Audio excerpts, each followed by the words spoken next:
जय Shri Krishna, Radhe Govind. Welcome back to Khana Amrit. तो होलाष्टक शुरू होने वाले हैं, सभी सावधान हो जाइए। देखिए, होलाष्टक में ना हमें कोई भी शुभ कार्य नहीं करना चाहिए, कोई भी मांगलिक कार्य नहीं करना चाहिए। होलाष्टक यानी कि होली से लेकर होली के पूर्व के 8 दिन, जिन्हें होला अष्टक कहा जाता है। ठीक है, फाल्गुन मास के शुक्ल पक्ष की अष्टमी तिथि से शुरू होते हैं, जो कि फाल्गुन मास के शुक्ल पक्ष की पूर्णिमा तिथि तक चलते हैं। इसमें हमें क्या करना है, क्या नहीं करना है, किन बातों की सावधानियां रखनी है, होलाष्टक से जुड़ी ऐसी कौन सी कथा है जिसकी वजह से हमें इसका पालन करना चाहिए और हम होलाष्टक को क्यों माने, ये सब कुछ आज आपको इस वीडियो में जानने को मिलेगा। वीडियो को एंड तक देखिएगा, बहुत ज्यादा इन्फॉर्मेटिव होने वाला है। अगर अभी तक आप लोगों ने चैनल को सब्सक्राइब नहीं किया है तो सब्सक्राइब करके बेल आइकन जरूर प्रेस कर लीजिएगा, ताकि आने वाले सभी न्यू वीडियोस के नोटिफिकेशंस मिलते रहें। अगर ये वीडियो थोड़ा भी पसंद आता है तो इस वीडियो को आप लोग शेयर जरूर कीजिएगा। चलिए वीडियो को शुरू करें। सबसे पहले तो ये जानना जरूरी है कि होला अष्टक आखिर होता क्या है। तो इससे जुड़ी 2 कथाएं हमें पुराणों में मिलती है। पहली कथा है भक्त प्रहलाद की। आप सभी को पता है, हिरण्यकशिपु जो अपने पुत्र भक्त प्रहलाद को बहुत ज्यादा प्रताड़ित करते थे, क्योंकि वो श्री हरि विष्णु का नाम जप करते थे। तो होली से ठीक 8 दिन पूर्व उन्होंने क्या किया, प्रहलाद को बहुत ज्यादा यातनाएं देना शुरू कर दिया। मतलब बहुत ज्यादा प्रताड़ित करते थे उन्हें। मतलब जैसे सांपों के ऊपर चलाया जाता था, सांप उनके ऊपर छोड़ दिया जाता था, पहाड़ों से उन्हें गिरा दिया जाता था, उन्हें पानी में फेंक दिया जाता था, है ना। बहुत ज्यादा उन्हें प्रॉब्लम दी जाती थी। मतलब इतना कष्ट दिया जाता था कि वो थक हार के भगवान श्री हरि का नाम लेना छोड़ दे। पर भक्त प्रहलाद ऐसे नहीं थे, वो अपनी भक्ति पर अडिग रहे। और जब हिरण्यकशिपु उनका कुछ भी अहित नहीं कर पाए तब वो बहुत ज्यादा क्रोधित हो गए। तब प्रहलाद की बुआ आई होलिका और उन्होंने कहा कि मुझे ब्रह्मा जी से वरदान प्राप्त है कि अग्नि मुझे नहीं जला सकती है, तो मैं ऐसा करती हूँ कि प्रहलाद को अग्नि में लेकर बैठ जाती हूँ, तो मैं तो नहीं जलूंगी क्योंकि मुझे वरदान प्राप्त है, पर ये जो प्रहलाद है ये जलकर भस्म हो जाएगा। दोनों भाई बहन बहुत ज्यादा खुश होते हैं। और फिर पूर्णिमा के दिन होलिका बनाई जाती है। मतलब ऐसे लकड़ी लगाकर लकड़ियों से एक ऐसा खंबे टाइप का बनाया जाता है, जिसमें होलिका जो भक्त प्रहलाद की बुआ थी वो और प्रहलाद दोनों को बैठाया जाता है। अब देखो, जो ना भगवान के सच्चे भक्त होते हैं ना, उनका कोई भी बाल भी बाका नहीं कर सकता है। और अगर आपके मन में किसी को भी लेकर कोई द्वेष है, आप किसी का बुरा करना चाहते हो, आप अपने किसी भी वरदान का दुरुपयोग करना चाहते हो, तो वो वरदान हमेशा निष्फल हो जाता है। परिणाम स्वरूप हम सभी को पता है, होलिका जो थी वो अग्नि में जल गई थी, लेकिन भक्त प्रहलाद का बाल भी बाका नहीं हुआ। तो ये जो 8 दिन थे, इन 8 दिनों में भक्त प्रहलाद को बहुत प्रताड़ना दी गई। और पूर्णिमा के दिन जब सत्य की विजय हुई, उसके बाद हम लोग होली का पर्व बहुत ही हर्षोल्लास के साथ मनाते हैं। लेकिन इन 8 दिनों को बहुत ज्यादा अशुभ माना जाता है। इसे जले कटे दिन भी कहीं कहीं पर कहा जाता है। अशुभ इसलिए माना जाता है क्योंकि एक भक्त को बहुत ज्यादा कष्ट दिया था, जिससे प्रकृति जो है वो पूरी तरह से नकारात्मक हो गई थी। तो अगर कोई भी शुभ कार्य करोगे, कोई भी मांगलिक कार्य करोगे, वो कभी भी सफल नहीं होगा। आगे जाके उसमें आपको प्रॉब्लम्स आएंगी।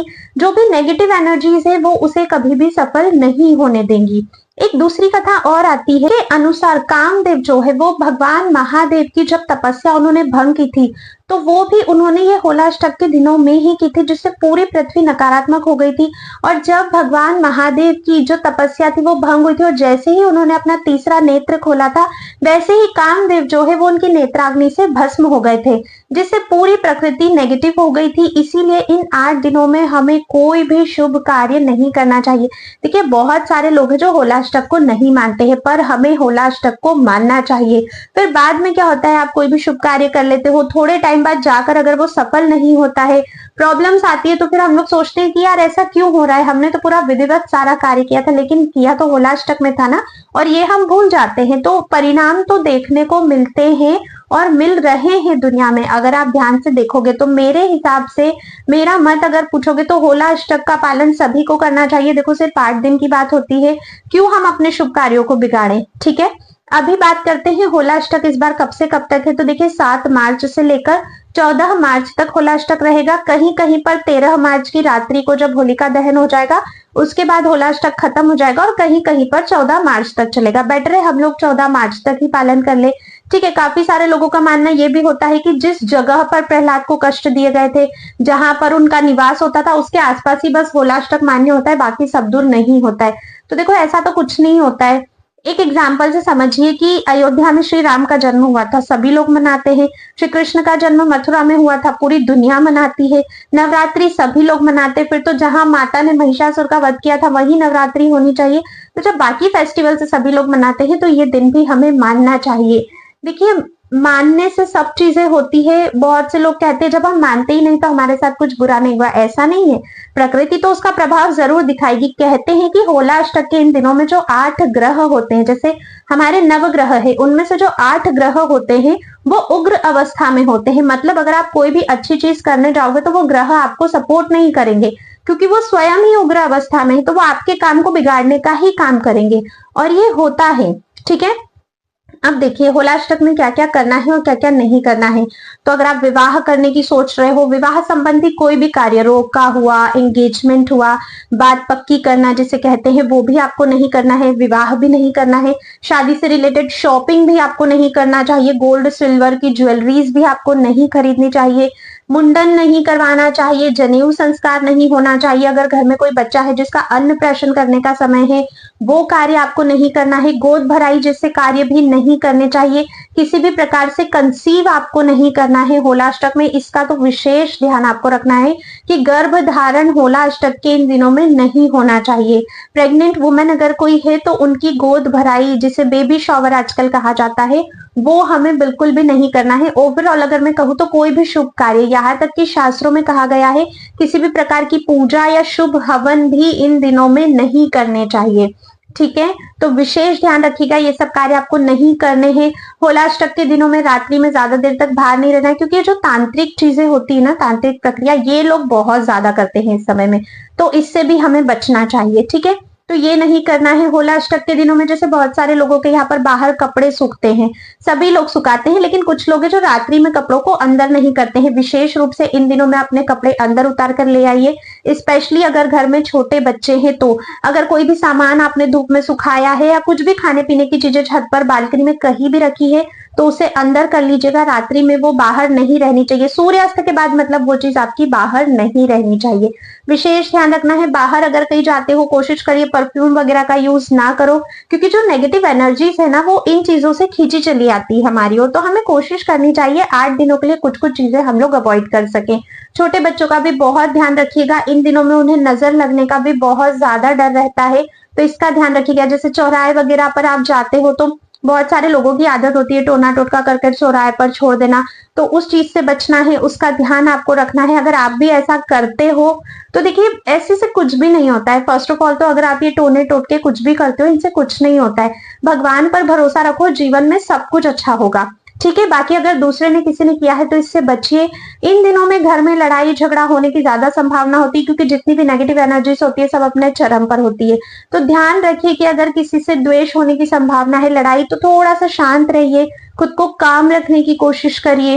इस प्रकार से आपकी जो 8 दिन है ना बहुत ज्यादा इजीली निकल जाएंगे। अच्छा, एक और क्वेश्चन आता है, किसी का बर्थडे आ रहा है, किसी को गृह प्रवेश करना है, ठीक है, किसी को घर की रजिस्ट्री करवानी है, किसी की एनिवर्सरी है, तो इनका आप क्या किया जाए। देखिए, बर्थडे अगर आपका है तो आपका बर्थ ऑलरेडी हो चुका है, आप धरती पर आ चुके हो, जन्मदिन मनाने में कोई प्रॉब्लम नहीं है।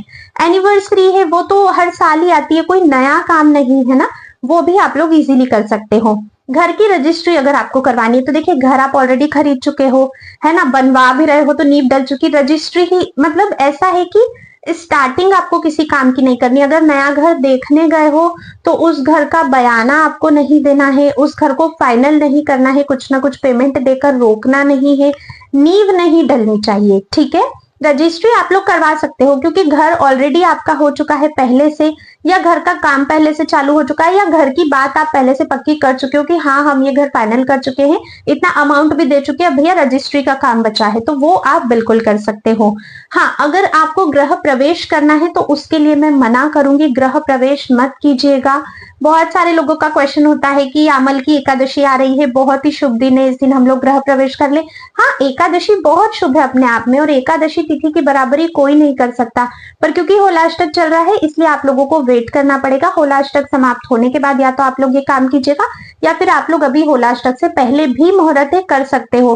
काफी सारे पंचांग में होलाष्टक में भी मुहूर्त दिए गए हैं, शादी के, मुंडन के, सभी चीजों के, और कई सारे पंडित भी सजेस्ट करते हैं कि हाँ आप ये शुभ कार्य कर सकते हो। पर होला अष्टक को हमें मानना चाहिए, शास्त्रों में भी इसके बारे में कहा गया है। ठीक है, तो अगर आप लोग पंचांग देखकर सोच रहे हो कि मुहूर्त है, तो भी मैं सजेस्ट करूंगी कि नहीं, आप इस चीज को मानिए। होलाष्टक का प्रभाव हमारे जीवन पे पड़ता है, आज नहीं तो कल फिर जो भी नया काम आप शुरू करोगे उसमें आपको बाधाएं आएंगी, और उस समय लिटरली हमें ये समझ नहीं आएगा कि ये बाधाएं होलाष्टक में काम शुरू करने की वजह से आ रही। कोई नया व्यापार शुरू मत कीजिए, कोई नई नौकरी शुरू मत कीजिए, कोई नई एग्जाम की तैयारी अगर कोई बच्चा करना चाहता है तो वो आप मत कीजिए।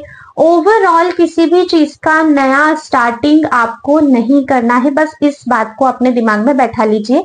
तो फिर आपको हर चीज बताने की जरूरत नहीं रहेगी कि ये मत करो या वो मत करो। बस नया काम शुरू नहीं करना है, जो काम पहले से चलता आ रहा है उसमें आप कुछ भी एडिशंस कर सकते हो, एकदम से नया कुछ भी स्टार्ट नहीं करना है। ठीक है, आई होप आपको सारी चीजें क्लियर हो गई होंगी। आज की वीडियो में बस इतना ही था, मैंने सब कुछ कवर करने की कोशिश की है, कुछ मुझसे छूट गया है, कोई आप लोगों के प्रश्न है, प्लीज आप मुझे कमेंट करके अवश्य ही पूछ सकते हैं, मैं सभी के आंसर्स देने की कोशिश करूंगी। थोड़ा भी वीडियो पसंद आया है तो प्लीज लाइक और शेयर किए बिना बिल्कुल भी मत जाइएगा, और अगर अब तक सब्सक्राइब नहीं किया है तो वो भी कर लीजिए। अब हम मिलेंगे नेक्स्ट वीडियो में, तब तक के लिए राधे राधे।